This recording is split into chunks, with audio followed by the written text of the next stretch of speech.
예언의 성취이신 예수님이라는 달라 두 번째 오늘 이제 말씀을 듣는데요. 자, 마태복음은 그 대상이 1차적으로 유대인들을 위해서 기록한 것이었다라고 했습니다. 그래서 족보를 이제 시작하면서 족보를 기록해요. 우리가 마태복음 읽다가 처음에 족보 건너뛰어 말어 고민이 되는 그 족보로 시작하는데요. 그래서 그분이 예수, 즉 자기 백성을 저희 죄에서 구원하실 자시오 임마누엘, 곧 하나님이시다. 하나님이 인간으로 오셨다라는 것을 이 족보를 통해서 가르치고 있다고 그랬습니다. 그것을 선언하고 있다라는 거예요. 그래서 이 마태복음이 제일 먼저 기록된 것이 아님에도 불구하고 제가 볼 때는 이 선언 때문에 마태복음이 신약성경의 맨 앞으로 왔지 않았을까 하는 생각이 들어요. 그만큼 족보는 중요한 부분이고, 그리고서는 동방박사들이 하나님께서 주신 징조를 보고 찾아와서, 자, 이방인입니다. 특별히 유대인들이 끌려가서 70년 동안을 포로 생활했던 그 땅의 사람들이 이 하나님께 주신 징조를 보고 찾아와서 유대인들에게 얘기합니다. 당신들의 왕으로 나신 이가 있다. 당신들의 왕이 태어났다고 당신들의 하나님이 우리에게 계시해 주셨다. 저 하늘의 보혈이 그 징조다라는 이야기를 해주죠. 자, 그리고서는 본문에서 세 가지의 구약의 말씀을 인용하면서 예수 그리스도는 하나님께서 계시하신 구약의 예언대로 오신 분이다라는 거예요. 그래서 하나님께서 보내시마라고 이 메시아에 대해서 구약의 그림을 그려놓으셨는데 그 모든 구약의 예언의 성취가 예수다라는 거예요. 이 이야기를 오늘 이 본문에서 하고 있는 겁니다. 그러면서 우리가 마지막에 이제 신약의 교회에 하나님께서 또한 예수 그리스도께서 한 가지의 계시를 주고 계셔요. 그래서 우리가 이 하나님께서 예수 그리스도께서 우리에게 주신 그 하나의 계시의 말씀을 우리는 어떻게 받아들이고 그 계시의 말씀을 분별하여 하나님께서 그 계시 이루심을 고대하며 또한 이루실 때 분별할 수 있는지 그 이야기까지를 이제 해 나갈 것입니다. 자, 그래서 이제 여기에서 예수님께서 베들레헴에 탄생하신 것이 미가서 5장 2절에 성취였다라는 것을 말씀했고요. 또한 예수님께서 어렸을 때 애굽으로 피난가했고 거기서 다시 나온 것이 호세아서 시에서 예언된 그 말씀의 성취였다라는 이야기를 하셨습니다. 그리고 예수님 때문에 베들레헴의 아이들이 많이 죽게 된 것이, 자, 라마의 통곡에 대한 예레미야서의 예언된 말씀의 성취였다. 그리고 마지막으로 애굽에서 다시 나오게 된 예수님께서 베들레헴이 아닌 나사렛으로 가는 것 역시 구약 예언의 성취였다라는 이야기를 이 본문에서 우리에게 해주시고 있다라는 얘기죠.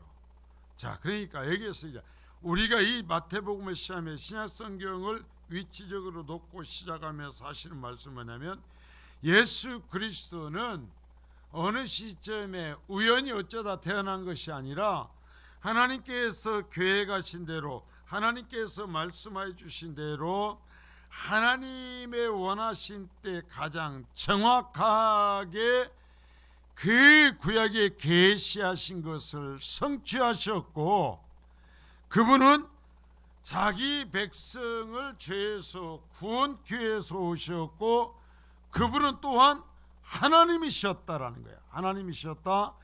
이 얘기를 마태복음 1장 2장에서 하고 다른 이야기를 이끌어가기 시작하는 거예요. 그러니까 이 부분을 우리가 정말 창세기를 1장에서 12장까지를 제대로 받아들이듯이 이제 이 부분을 온전히 이해하고 받아들여야 모든 신약의 성경에서 바른 교훈을 받을 수 있다라는 것입니다. 자, 그래서 우리가 계속 이 부분을 살폈어요. 그래서 지난번에 이제 여기서 해가지고 베들레헴 거에서 나사렛 사람 예수라는 이야기까지를 살폈습니다. 자, 이제 이어서 보겠는데요. 자, 마태복음 2장 15절 말씀을 보겠습니다. 시작. 헤롯이 죽기까지 거기 있었으니 이는 주께서 선지자를 통하여 말씀하신 바 애굽으로부터 내 아들을 불렀다 함을 이루려 하심이라. 자, 여러분 여기 보면 빨간색으로 표시를 해놨죠. 이루려 하심이라 그랬어요. 자, 2장 18절 말씀입니다. 시작. 라마에서 슬퍼하며 크게 통곡하는 소리가 들리니 라헬이 그 자식을 위하여 애곡하는 것이라. 그가 자식이 없으므로 위로받기를 거절하였도다 함이 이루어졌느니라. 자, 또 여기서 얘기합니다. 이루어졌다라는 거예요. 이루어졌다. 자, 마태복음 2장 23절. 여러분 성경에 이 세 구절에 이루어졌다는 말을 제가 빨간색으로 표시한 대로 표시해 놓으면 다음에 성경 읽을 때 이해가 쉽습니다.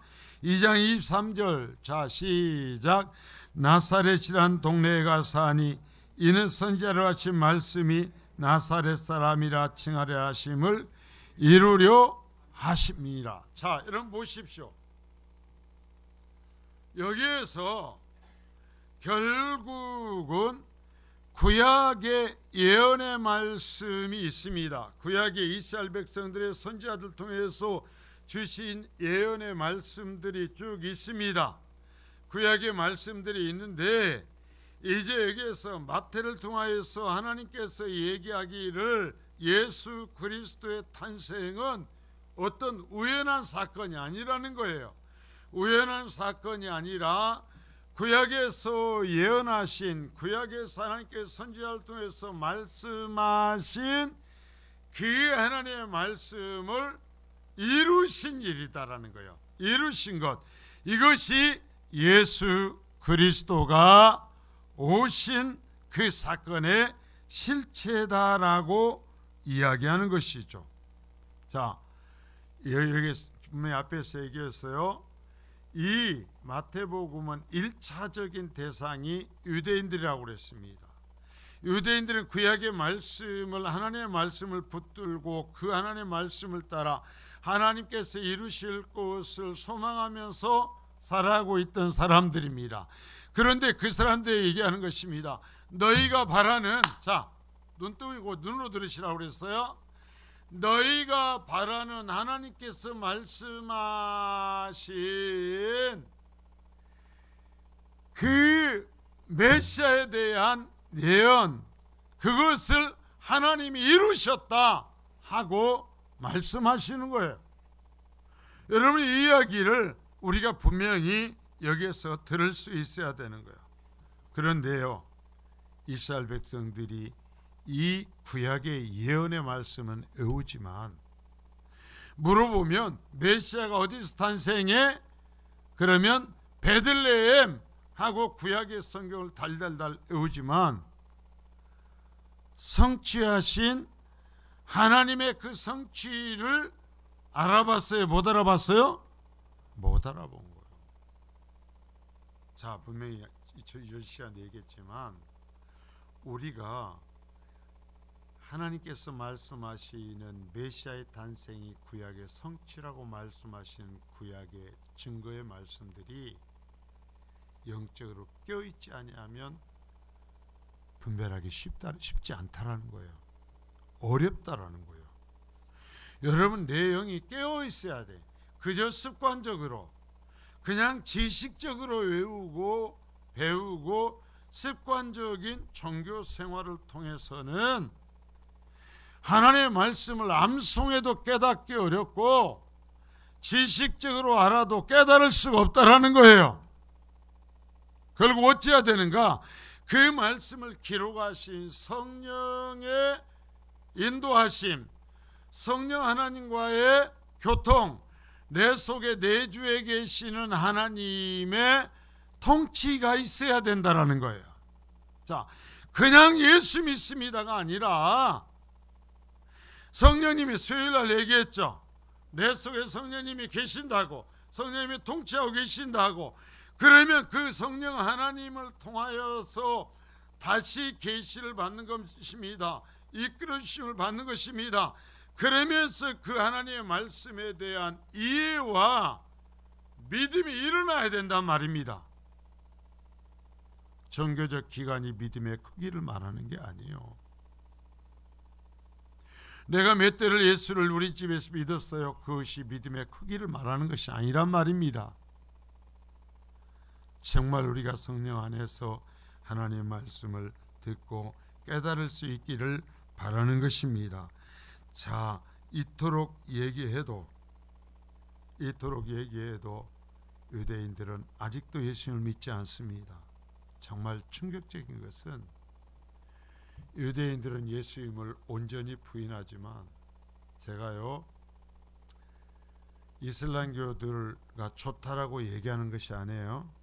이 유대인들이 얼마나 악한지를 말하고 싶어서 하는 거예요. 이슬람교도들은 예수님을 한 사람의 훌륭한 랍비로 인정을 합니다. 그러나 유대인들은 예수님을 인정하지 않습니다. 그들이 지금도 하나님께서 말씀하신 예수님의 오심에 대해서 얘기하는 구약의 말씀을 지금도 붙들고 살아갑니다. 생명처럼 여기고 살아갑니다. 그러나 그 말씀이 성취된 예수 그리스도에 대해서, 또한 신약의 말씀에 대해서 조금도 관심이 없습니다. 예수 믿으십시오. 정말 여러분 성령의 인도하심을 따라서 교회 다니는 것이 아니라 예수 믿으실 수 있기를 바랍니다. 자, 이제 요셉의 이야기를 하나 하려고 합니다. 이건 사실은 이 말씀의 문맥에 따른 본질적인 이야기는 아니지만 우리가 한번 좀 살피고 가야 되는 부분이기에, 하나님 나라를 위해서 하나님께서 사용하시는 자, 하나님께서 하나님의 나라를 이루어 가시는 데 있어서 결국은 사람을 사용하십니다. 성령이 역사하시지만 천사를 사용해서 하나님의 나라를 이루시는 것이 아니라 시대와 상황에 따라서 사람을 사용해서 하나님의 나라를 이루어 가시는 것입니다. 그렇죠? 그래요. 여러분도 저도 이 나에게 주어진 한 세대에 지금 예수를 믿는데, 이 세대에서 하나님께서 원하시고 이루어 가시기를 원하시는 하나님의 일을 이루는 훌륭한 하나님의 일꾼들이 될 수 있기를 축복합니다. 그저 기계적으로 오가고 그저 다른 사람들이 쓰임받은 그 운짐으로서 종교생활하는 것이 아니라 정말 하나님의 나라를 이루는데 내가 이처럼 쓰임받았다고, 우리 가정이 쓰임받았다고, 지금 이처럼 쓰임받고 있다고 고백할 수 있어야 될 줄 믿습니다. 자, 그래서 그런 의미로서 우리가 요셉의 이야기를 살펴보는데요. 13절입니다. 2장 13절. 자, 시작. 그들이 떠난 후에 주의 사자가 요셉에게 현몽하여 이르되, 헤롯이 아기를 찾아 죽이려 하니 일어나 아기와 그의 어머니를 데리고 애굽으로 피하여 내가 네게 이르기까지 거기 있으라 하시니. 자,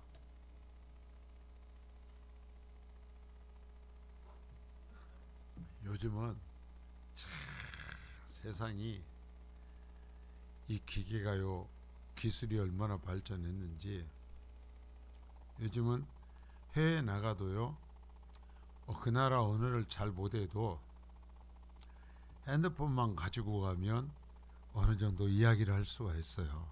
요새 번역하는 거 우리는 젊은 사람들 뭐 팝하고 또 뭐예요?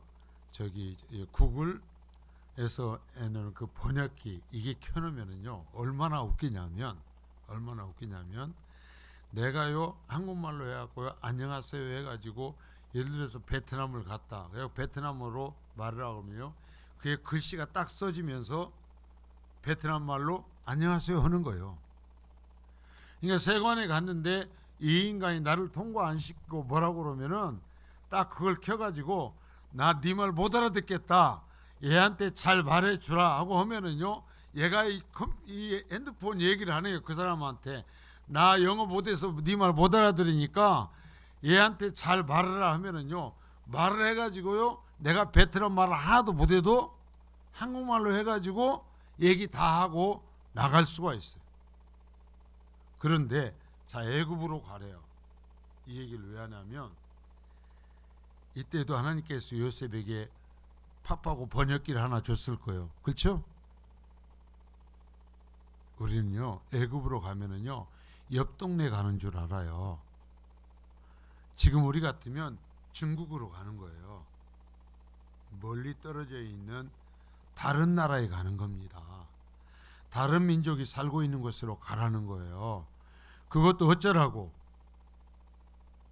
내 새끼도 아닌 이 핏덩이를 살리기 위해서 이 아이의 엄마와 아이를 네가 데리고 가서 좀 그곳에서 먹여 살리고 지키라는 겁니다.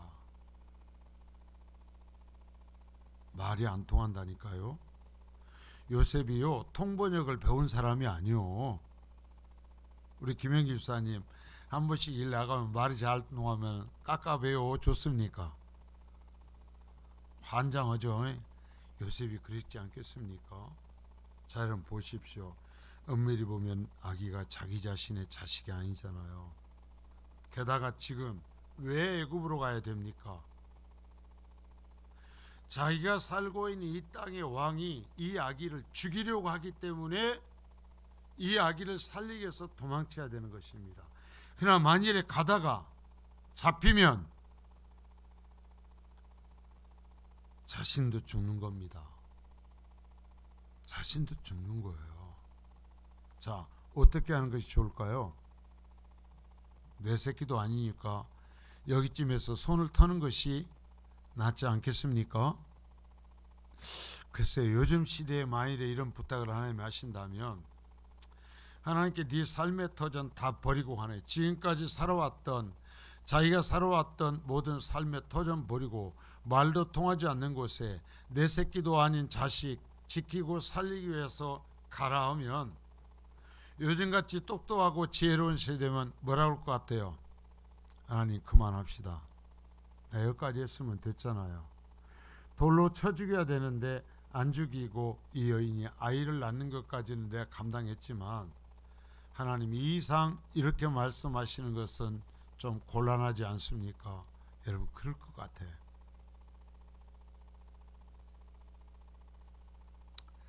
자 여러분 재미있는 전설이 이 크리스마스 우리 장식과 관련된 재미있는 유대인 전설이 여기 하나 있어요. 전설에 하면 헤롯이 너무나 철저하게 추적했다라는 것입니다. 싹이 예수를 데리고 이곳저곳으로 피신하며 다니다가 밤에 한 굴로 들어갔대요. 요셉과 마리아와 아기 예수가 한 동굴 속에 도망쳤다고 합니다. 근데 그 동굴 입구에 거미가 한 마리 있었는데 그들이 굴 안으로 들어간 후에 거미줄을 쳐서 뒤쫓아온 추격하는 군사들이 거미줄이 쳐 있으면 사람이 있는 거요 없는 거요? 사람이 없구나. 그래서 그 안에 사람이 없을 것으로 여기고 그냥 지나쳐서 잡히지 않았다라는 전설이 있어요. 그래서 크리스마스 때 트리에 걸치는 금줄이나 은줄이 이 전설의 거미줄을 상징한다라는 이야기가 있어요. 이런 이야기가 나올 정도면 자 여러분 보십시오. 요셉이 이 마리아와 아기 예수를 데리고 얼마나 그 도망쳐서 사는 삶이 힘들고 고통스러웠는지를 짐작할 수 있게 해주는 거죠. 자, 마태복음 2장 20절 말씀입니다. 시작. 일어나 아기와 그의 어머니를 데리고 이스라엘 땅으로 가라. 아기의 목숨을 찾던 자들이 죽었느니라 하시니. 자, 얼마 됐을지 모르겠어요. 역사적으로만 한 2, 3년쯤 되지 않았을까 싶은데요. 애굽으로 가라고 그랬습니다. 그래서 살고 있으니까 이제 좀 거기서 이래저래 해갖고 살 만큼 좀 어떤 터전을 마련했을지 모르겠어요. 그런데 얘기하는 것입니다. 아기와 그의 어머니를 데리고, 자, 여기도 보십시오. 네 새끼라고 하지 않거든요. 아기와 그의 어머니를 데리고 이스라엘 땅으로 가라. 아기의 목숨을 찾던 자들이 죽었느니라. 애굽으로 보내더니 그것이 끝이 아닙니다. 다시 데리고 이스라엘 땅으로 가라는 거예요. 자, 그는 하나님의 명령이 있을 때마다 한 번도 마다하지 않고 즉시로 실행합니다. 마태는요, 자, 마태는 이것을 1장 24절, 2장 14절, 2장 21절에서 일어나서라는 말로서 표현합니다. 한번 찾아볼까요? 자, 펜을 들고 또 따라오라는 것입니다. 1장 24절입니다. 자, 시작. 요셉이 잠에서 깨어 일어나 주의 사자가 분부대로 행하여 그의 아내를 데려왔으나. 자, 아니 지금 약혼하고 아직 잠자리도 안 했단 말입니다. 그런데 이 여자가 배가 불러온다라는 거예요. 온 동네에 소문이 다 난 거예요. 그래가지고 창피해서 저걸 어쩔까 하다가 차마 죽일 수는 없어서 적당히 끊으려고 하는데 하나님께서 밤에 얘기하는 거죠. 하나님으로 말미암아 성령으로 말미암아 잉태됐으니 데려와라.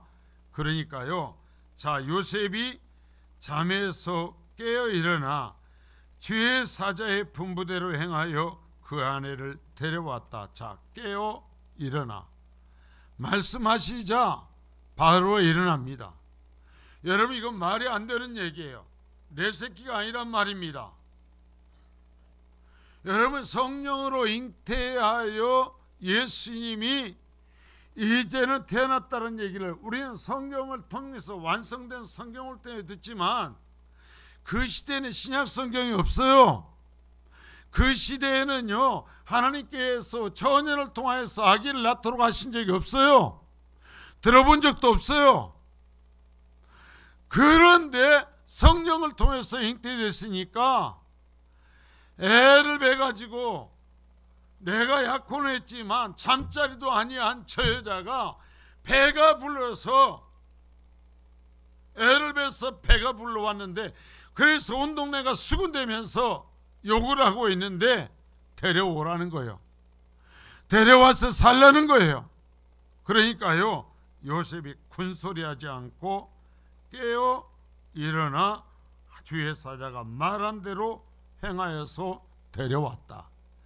그리고도 하나님께서 이루신 일을 이루기까지, 잉태할 때까지 잠자리를 하지 않았다. 자, 두 번째요.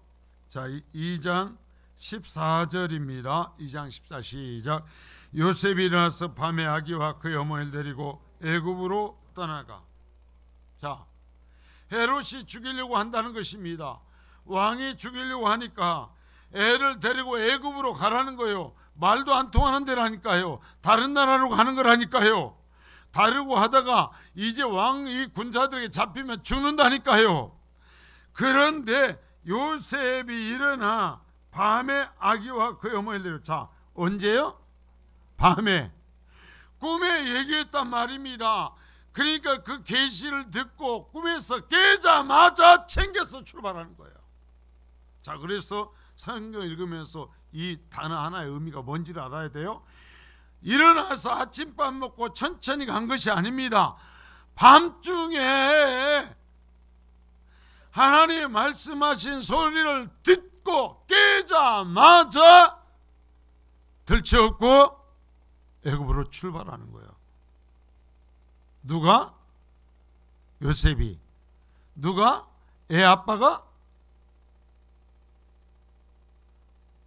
애 아빠요? 자, 21절에 마태복음 2장 21절. 자, 시작.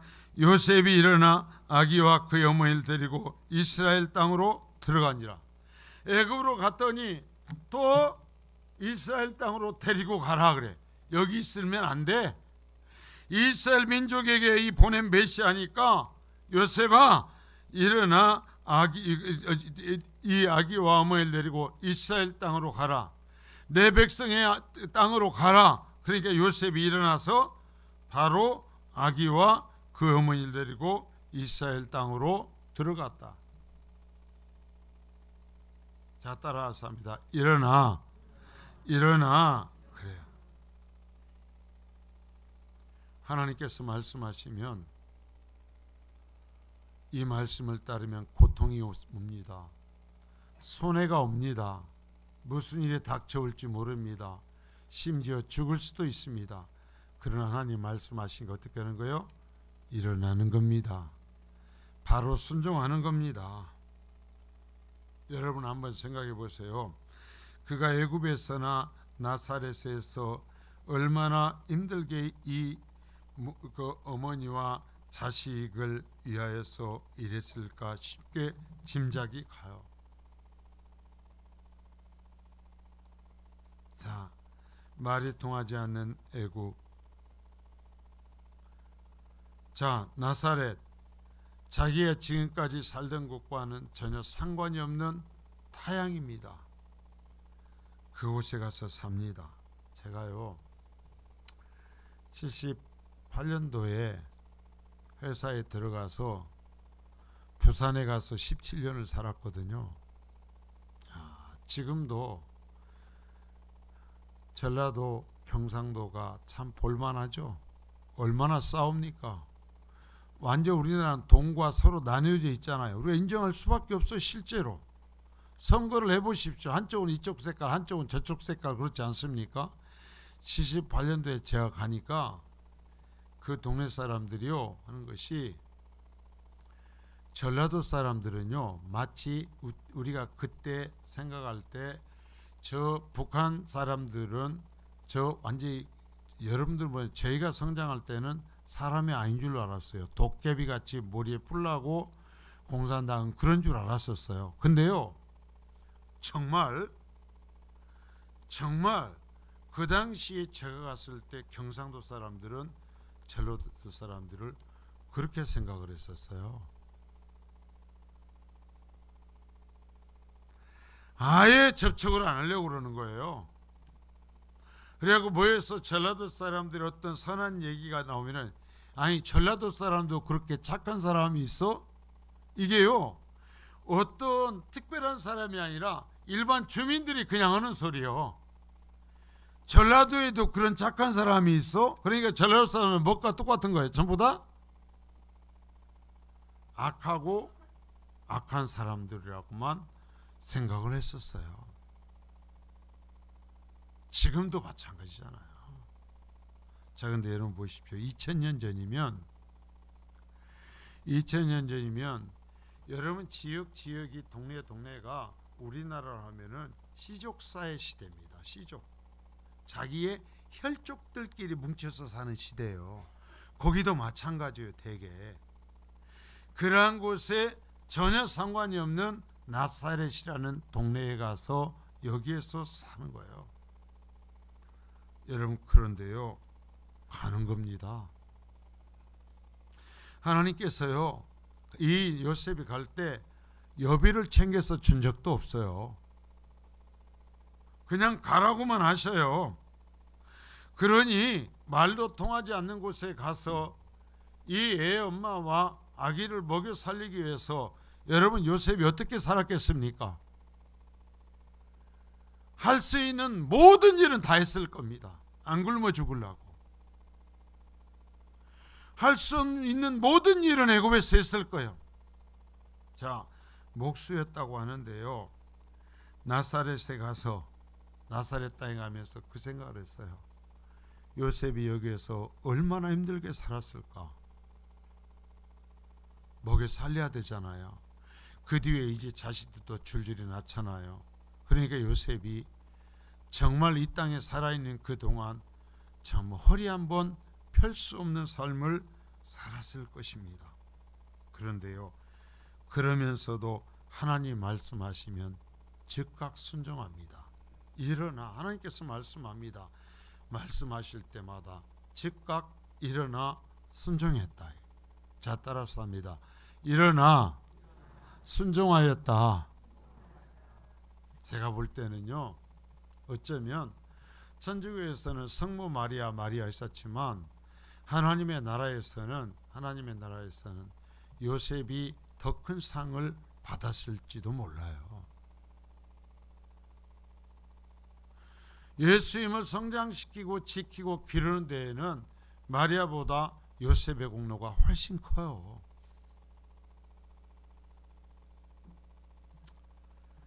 그렇지만 하나님의 명령에 순종하죠. 그의 이러한 면이 하나님께 사용받은 이유였죠.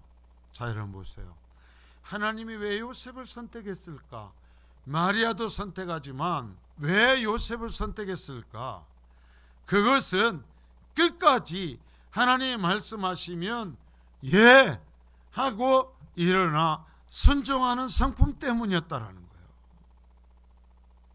말씀했을 때마다 요셉이 왜요? 힘들어 죽겠어요. 그러면 금덩이라도 좀 주든가, 아니면 어떻게 좀 해주든가. 못하겠습니다 할 수 있잖아요. 그러나 뭐예요? 말씀만 하시면 순종하는 겁니다. 여러분, 순종하십시오. 순종해야 쓰임받는 겁니다. 여러분, 순종하다가 끝까지 99점까지 가다가 멈추면 안 돼요. 100까지 끝까지 가야 돼요. 끝까지 순종해야 되는 것입니다. 애국까지 갔는데 나사렛으로 가라 할 때 거기까지 안 가고 거기서 끝내버렸으면 하나님은 요셉이 아닌 다른 사람을 통해서라도 일을 하셨겠지만 요셉은 은혜의 아래서 끊어져 버리는 거예요. 끝까지 그 북쪽입니다. 이스라엘 땅의 북쪽이에요. 북쪽까지 다시 그 아기와 어머니를 데리고 가서 그곳에서 힘들게 일하면서 그 책임을 감당한 거예요. 끝까지 순종하십시오. 여러분, 자, 하나님의 말씀이 떨어지면 바로 일어나서 순종하십시오. 일어났다. 바로 일어나서. 하나님의 말씀을 들으면 바로 일어나서 순종하십시오. 하나님의 말씀에 일어나서 순종하여 하나님을 기쁘게 하십시오. 여러분, 내가 하나님의 말씀에 일어나 순종하는 것이 하나님의 기쁨이 되는 것입니다. 또한 하나님의 기쁨이 될 때 그것이 나의 복이 되는 것입니다. 끝까지 말씀대로 하는 것입니다. 내가 그것을 바꿔서 하는 것이 아닙니다. 여러분, 하나님께서 나를 충성되게 여겨서 너는 해주길 것이지, 너는 해주겠지라고 생각하면서 맡기시면 끝까지 하십시오. 내 생각이 이러니까, 내 상태가 어쩌니까, 내 기분이 어쩌니까, 그게 아니라 나에게, 내 남편에게, 내 아내에게 충성되게 해서 맡겨주면 일어나는 겁니다. 순종하는 겁니다. 죽을 때까지 하는 겁니다. 그러면 하나님이 살리시고 이끌어 주실 줄 믿습니다. 여러분, 하나님이 누구신지를 믿으란 말입니다. 하나님이 생명의 주요, 하나님이 신이십니다. 하나님이 책임질 줄 믿습니다. 자, 사무엘상 15장 22절의 말씀입니다. 자, 시작. 사무엘이 이르되 여호와께서 번제와 다른 제사를 그의 목소리를 청종하는 것을 좋아하심같이 좋아하시겠나이까. 순종이 제사보다 낫고 듣는 것이 순양의 기름보다 나으니. 자, 사무엘이 사울의 얘기를 하죠. 하나님이 원하시는 것이 뭐냐면 번제와 다른 제사를 원치 않는 것이 아니라, 정말 좋아하시는 것은 하나님의 말씀을 듣고 따르는 것, 청종. 듣고 따르는 것, 순종하는 것을 좋아하신다 이게.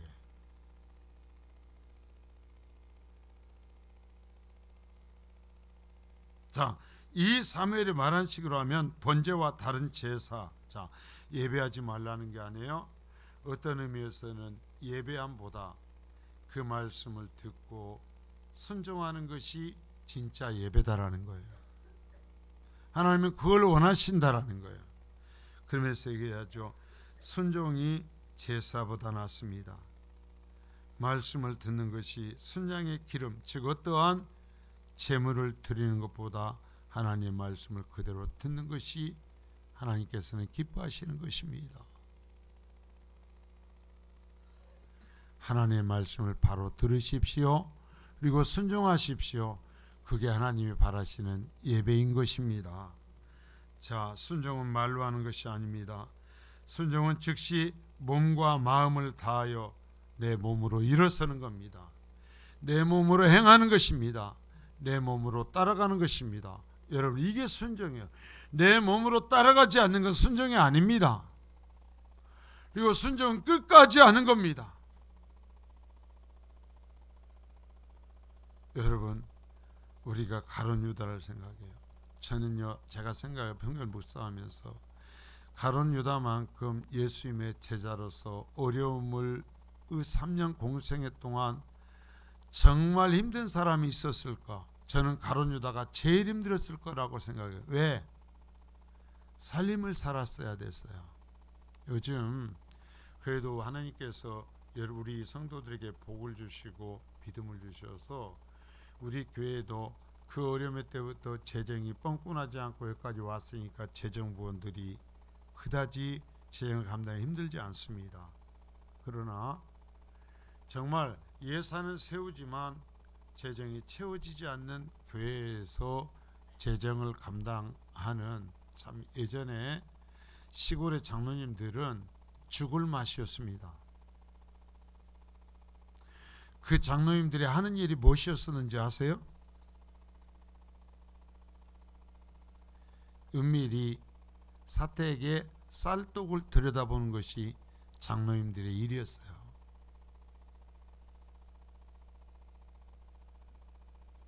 성미가 안 나오고 사례비를 못 줘가지고 사택에 쌀이 떨어지는 겁니다. 그러면 그게 살림을 맡은 장로님이 최고의 고통이었고, 그것을 어떻게든지 자신이라도 채워 넣었어야 됐거든요. 제가 우리 재정부원들에게 얘기해요. 잘 운영하십시오. 뻥끗하면 재정부장, 재정부원이 책임져야 됩니다. 농담 비슷하게 제가 해요. 우리 교회는 그럴 일은 없었죠. 자, 여러분 보세요. 가룟 유다가 3년 동안 없는 살림을 맡은 겁니다. 베드로도 몰랐을 거예요. 요한도요, 정말 쌀독이 떨어지는 것 같은 그 상황이 되었을 때 그 안타까움과 답답함을 경험하지 못했어요. 누구만 경험한 거예요? 살림을 맡은 가룟 유다만 돈이 지금 얼마 남아있는지, 오늘 이 저녁은 밥을 어디서 먹을 수 있을지 없을지, 예수님께서는 또 이끌고 선교 여행을 가자는 것입니다. 다른 지역으로 말씀을 가르치게 가자는 것입니다. 다른 제자들은 따라가면 되지만 유다는 뭘 생각을 해야 돼요? 먹을 거, 가서 먹을 것이 있는지 없는지 그걸 준비하고 가야 되는 겁니다. 그 생활을 3년을 감당했어요. 근데 마지막 한 이틀의 고비를 못 넘기고 멸망의 길로 떨어져 버린 거죠. 여러분, 순종은 끝까지 하는 거예요. 다시 한번 따라합니다. 순종은 끝까지 하는 거다. 자, 그래서 이 요셉의 이 이야기를 볼 때 요셉이 처는 그래요. 얼마나 힘들었을까? 말로 통하지 않는 그곳에서 그 가족을 먹이기 위해서 얼마나 애썼을까? 자, 여러분, 어린 이 예수가 요셉의 땀으로 먹고 사는 거예요. 땀으로 생명을 유지한 거예요. 나사렛에 와서도요, 요셉의 땀과 눈물과 피로 생명을 영위하며 성장한 거예요. 그러면서도요, 한 번도 하나님께 항의하지 않고 말씀하시면 그냥 일어나서 순종했다라는 거죠. 그래서 여러분, 이 메시아가 성장을 하죠. 어린 시절을 성장할 수 있었어요. 우리가 나의 시대에 하나님께서 맡기신 일을 끝까지 이처럼 요셉처럼 감당하실 수 있기를 바랍니다. 몸으로 하는 겁니다. 일어나는 겁니다. 끝까지 할 수 있기를 바랍니다. 자, 이제 우리가 이 말씀을 보면서 하나님께서 구약에 주신 그 계시가 예수 그리스도 안에서 다 성취가 돼요.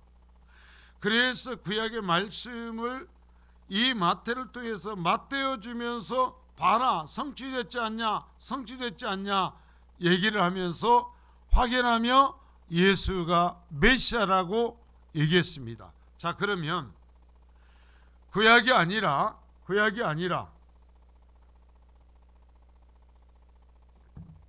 이 신약 교회 시대에 교회와 성도들에게 하나님께 주신 계시가 있습니다.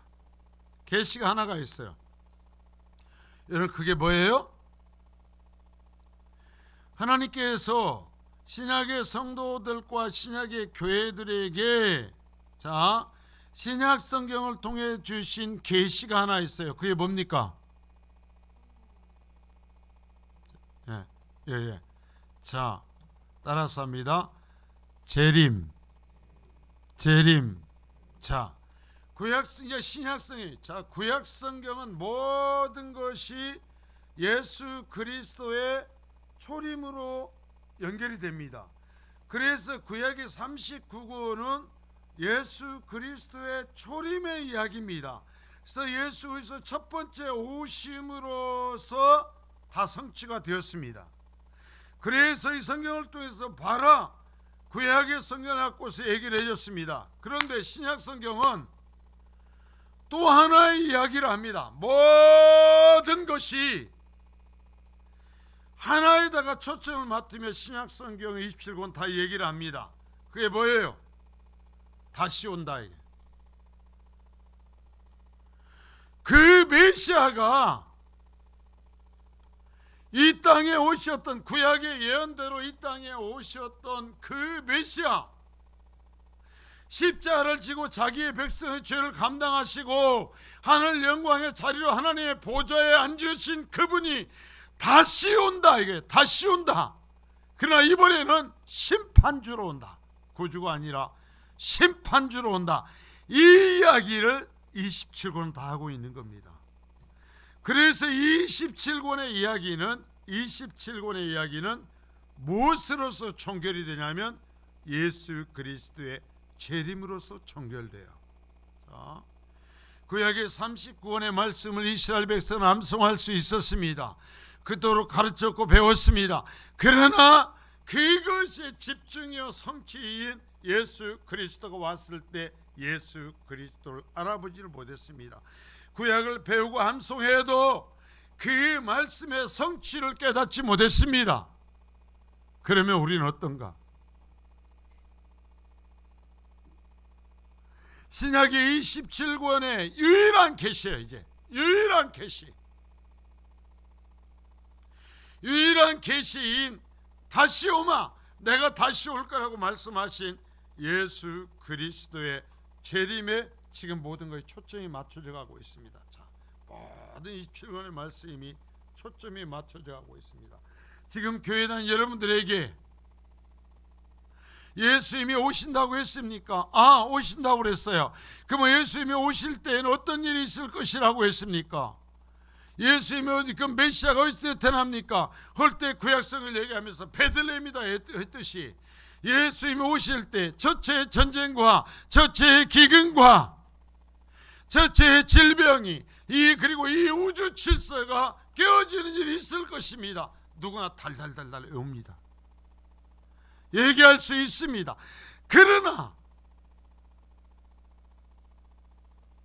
내가 살아가는 현재 이 시점에서 그 하나님이 주신 계시와 증거들을 주님의 재림의 표시로 보고 있는가? 그래서 그 증거, 주님이 주신 그 계시들의 성취를 보면서 주님은 다시 오신다. 내가 깨어서 기름을 준비해야 된다. 내가 주님을 영접해야 된다. 내가 영접할 준비되어 있는가 확인하고, 내 사랑하는 자들이 지금 오늘 오시는 주님을 영접할 수 있는 준비가 되었는가 확인하고, 내 형제들이 주님 맞을 영접할 준비가 되어 있는가. 그래, 주님이 오시면 내 사랑하는 자들이 전부 다 함께 주님 앞에 이름 불려줘, 주님 앞에 들려 올려줘, 내 주님을 찬양하며 영광의 나라에 들어갈 수 있다는 환영, 그것을 이제는 확신하며, 요한계시록에 그 성도들이 얘기했듯이 아멘, 주 예수여 오시옵소서, 주여 오시옵소서, 세상이 너무 악합니다, 지체하지 마소서, 주여 오시옵소서, 주여 오시옵소서 하면서 이 초대교회 성도들이 부르던 찬송을 지금 부를 수 있는가? 그게 신약 성경에 우리에게 주시는 말씀이거든요. 그래서 그 말씀을 보면서 봐라, 우리에게 이 말씀했지 않냐? 이 예언이 이제 다 성취되었지 않냐? 이제는 이 증거들이 우리 눈앞에 가득하지 않냐? 깨어나자, 준비하자. 주님이 오신다. 주님이 오신다. 먹고 자며 씻고 장가하는 일에만 빠져서 잠잘 때가 아니라 깨어나자, 깨어나자. 주님 맞으러 가자, 주님 맞으러 가자, 주님 맞으러 가자. 자다가 이제는 지옥에 떨어지면 안 된다 얘기할 때가 아닌가.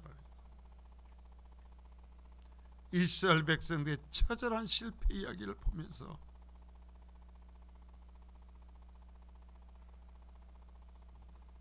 우리가 실패하지 않아야 되는 것 아닙니까? 이스라엘의 그 처절한 실패를 보면서도 똑같은 실패를 해버린다면 우리가 오늘 말씀을 듣고 예배하는 이유가 뭡니까? 예배할 필요가 어디에 있는 겁니까?